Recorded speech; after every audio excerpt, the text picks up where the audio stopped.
E músico que faz música de comédia, o que você acha disso? Música de comédia. Fábio Cambota. Tava aí isso. hoje. Fabiano Cambota. O cara faz música de comédia? Como assim? música Não... engraçadona. Tem os caras, tem aquele cara, não sei se ele é inglês, o Tim Minchin. O cara que é um pianista foda. Nunca viu esse cara? Esse é bom. Ele toca piano pra caralho e faz umas músicas de comédia.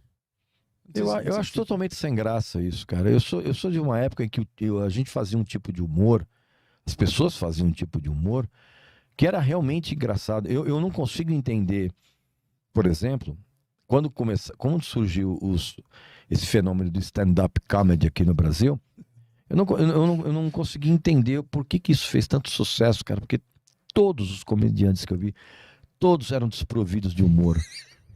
Assim, humor zero. Continua. Não, é verdade. E engraçado, por exemplo, você tem o Comedy Central, que é um canal que tem na TV fechada, e às vezes eu assisto pra eu tentar ver, que não é possível, que tem que ter alguém engraçado ali. E não tem, cara, ninguém. É uma coisa impressionante, assim, Diogo Portugal, entendeu? Esses caras, absolutamente, a menor graça, cara. Não entendo. Thiago Ventura. Péssimo. Afonso Padilha. Eu sei que são todos amigos de vocês. Não, são muito todos... pelo contrário. Não, péssimos, assim. Eles não conseguem... Cara, a impressão que eu tenho, cara, é que eles estão tentando fazer o humor, cara, no meio de uma chacina. Porque, assim, graça zero. Você não vê graça nenhuma nisso. Maurício Meirelles. Péssimo também. O Maurício, eu tava pensando... Eu acho que eu fiz uma vez um programa com ele na Jovem Pan. Pânico, né? Vocês discutiram sobre Beatles? Acho que foi. Sobre Beatles. Não, ele é um cara muito legal, assim, mas assim, como humorista, péssimo. Mais o nome, Fábio Porchat. Fábio Porchat tem boas sacadas. O pessoal, eu diria que o Porta dos Fundos é uma exceção dentro dessa mediocridade que tem no humor brasileiro. Porta dos Fundos tem algumas boas sacadas, cara. É bem legal. É uma exceção dentro desse tsunami de gente sem graça que tem por aí. Rafinha Bagos. Rafinha é um cara inteligente, bicho.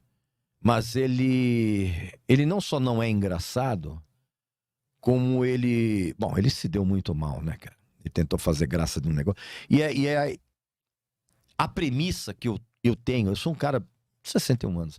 A premissa que eu tenho pro humor é que o humor, ele pode ser ofensivo? Pode. Tá aí Ed Murphy, que tinha um stand-up comedy que é antológico. E Aquele tá de laranja, aquele? É. Aquele lá é pesadão. Que ele tá com um macacão vermelho. Vermelho. Uhum. Que é uma das coisas mais ofensivas que eu já vi em termos de humor, mas é engraçadíssimo. E então, respondendo o lance do Rafinha, o humor, ele pode ser ofensivo? Pode. Mas ele tem que ser engraçado. Porque quando ele é só ofensivo, aí não. Danilo Gentili? Aí é só ofensivo. Danilo Gentili é a mesma coisa. Danilo Gentili, inclusive, é meu colega de emissora. E alguém me contou, por exemplo, que sugeriram de me levar lá no programa e ele vetou. Porque eu já tinha escrito uma vez, acho que um artigo pro Yahoo, exatamente falando mal desses talk shows que se preocupam muito mais em fazer gracinha do que em boas entrevistas, né? E eu citei o Danilo. Acho que ele ficou um pouco magoado comigo, mas assim, não retiro o que eu disse. Mas é difícil, assistir o The Noite é complicado. Eu tava assistindo uma entrevista eu tava procurando a entrevista do Julian Casablancas, lá do The Strokes. Uhum. Aí tinha uma dele com a banda The Voids, que era um projeto dele da época, não sei se tá ainda hoje em dia. Cara, não tem, é impossível. Você não sente isso quando você tá assistindo um programa assim e leva alguma banda de estrangeira, ou até uma banda nacional mesmo. Fala, cara, eu queria tanto ouvir uma pergunta assim. E aí o cara tá perguntando, e vocês... Aquele integrante da sua banda que é brasileiro, ele ensinou você a falar algum palavrão? Aprendeu algum palavrão com ele? Quem que é o melhor jogador de futebol da banda aqui? Caralho, mano, você tá com uma puta de uma banda aí na sua frente. Mas esse foi exatamente o mote do texto que eu escrevi no Yahoo na época e que provavelmente deixou o Danilo chateado comigo. talk show é uma conversa. E o entrevistador, ele tem a obrigação de extrair do seu convidado coisas interessantes. Sejam elas positivas, negativas, constrangedoras, não importa. Você tem que estar lá para você extrair do cara boas sacadas, boas observações. E o que a gente menos vê, e isso é uma coisa que vem do talk show americano. São raríssimos os talk shows que você assiste que realmente você vê o cara com uma pauta para puxar alguma coisa legal. Por exemplo, o Jimmy Fallon, por exemplo, virou um negócio absurdamente ridículo. Conteúdo zero. Acho que o Larry King era bom. Era um dos melhores. O Larry King foi um dos melhores. Letterman também. O Letterman no começo era muito bom, porque depois ele se rendeu a essa. O Jay Leno, por exemplo, é terrível. O Conan ele consegue. O Conan ele tem uma irregularidade muito grande, cara. A impressão do Conan que eu tenho, cara, é que ele tem uma equipe de pauta que às vezes ele pega uma pauta de alguém que é boa e outras muito ruins. E aqui no Brasil, mesmo o Jô no começo era muito legal. Mas, cara, não dá pra você fazer talk show diário. Isso é impossível. Você trazer gente interessante o tempo. E eu sou muito grato à equipe do Jô Soares, porque assim, eu entrei na televisão por causa do Jô Soares. Quando eles me chamaram para fazer uma entrevista, para falar de discos e para falar de uma revista que a gente estava lançando na época, a Mosh. E assim, a minha entrada na televisão eu devo ao Jô Soares. Porque foi uma das entrevistas mais longas, depois a produção me falou, foi uma das entrevistas mais longas que teve no programa. E isso gerou o interesse de da Luciana Gimenez em me chamar para participar do programa e depois para ter um quadro lá, e depois o Raul Gil me chamou. Então assim, a minha entrada na televisão foi por conta disso. Mas mesmo o Jô Soares nos últimos tempos, cara, ele estava absolutamente cansado. E o Jô teve um problema muito... Talk show é um negócio que depende muito da equipe de pauta.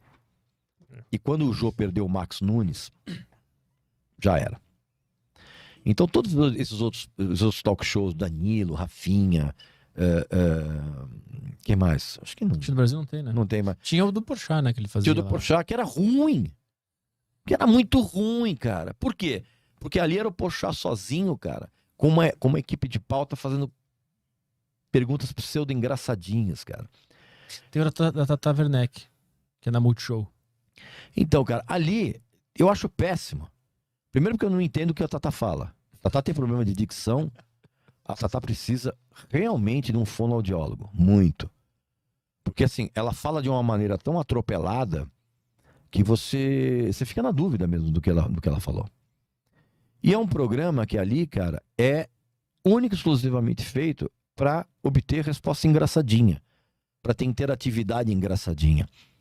Que é uma coisa que agrada muito ao público retardado, né, cara? Então, assim, eu acho que talk show tem que ter humor? Tem, claro que tem. Precisa ser humor engraçado. Aliás, a premissa toda da comédia brasileira hoje é que ela não é engraçada. Não é. Eu vejo alguns programas no Comedy Central, por exemplo, que dizem, tipo, a culpa é do Cabral. Nossa. Meu, fora de brincadeira. Não, fora de brincadeira. Qualquer pessoa que tenha uma personalidade um pouco mais depressiva, corta os pulsos, cara, assistindo aquilo ali, cara. Né? É uma coisa impressionante, véio. Muito horroroso. A gente tem que ligar pro Regis no Tarja Preta. Sim. A gente tem um outro programa aqui que a gente faz quinzenal, sábado sim, sábado não. E a gente faz um programa de rádio. A gente vai te ligar pra falar mal de comédia. Tá, ok. Pode ser? Pode, claro, sem problema. Combinado, no próximo a gente vai ligar. Só que eu vou o seguinte, bicho, risada zero. Tá. Porque... Mas tu sabe que tu é tão honesto que se torna engraçado. Pela honestidade que tu traz. A gente tá rindo aqui. Isso, de alguma forma, tu faz comédia. Já me falaram isso, sabia? Já me falaram que eu tenho uma espécie de humor mal-humorado. Ou mau humor bem-humorado. Não sei, já me falaram isso muitas vezes. Conhece o Don Rickles? Ele era amigão do Frank Sinatra, um comediante. Don Rickles. É um careca? É. Esse cara é sensacional. Tu tava falando algumas coisas, eu lembrei um pouco E dele. ele não ria nunca. É. Ele falava assim... Tem aqueles que eu acho muito legal, aqueles toasters que tinham antigamente, Aham, que você levava um convidado pra você desancar o cara. sim. Aí tentaram fazer isso recentemente, muito sem graça. Fritada aqui no Brasil. Não, fritada. Horrível aqui, né? Não, horrível, cara. Horrível. Achamos o nosso cara Não, na mídia. Provavelmente. o fritada, eu tenho sinceramente a vontade de desligar e fazer uma fritada na minha cozinha. Com a Pegar cara. uns ovos, assim, não.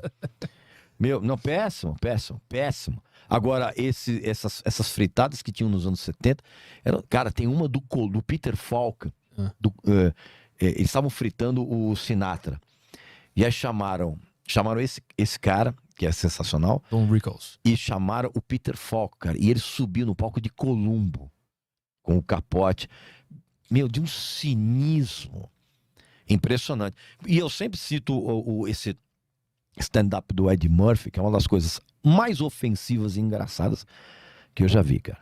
Boa. Mas precisa ser engraçado. Senão é só patético.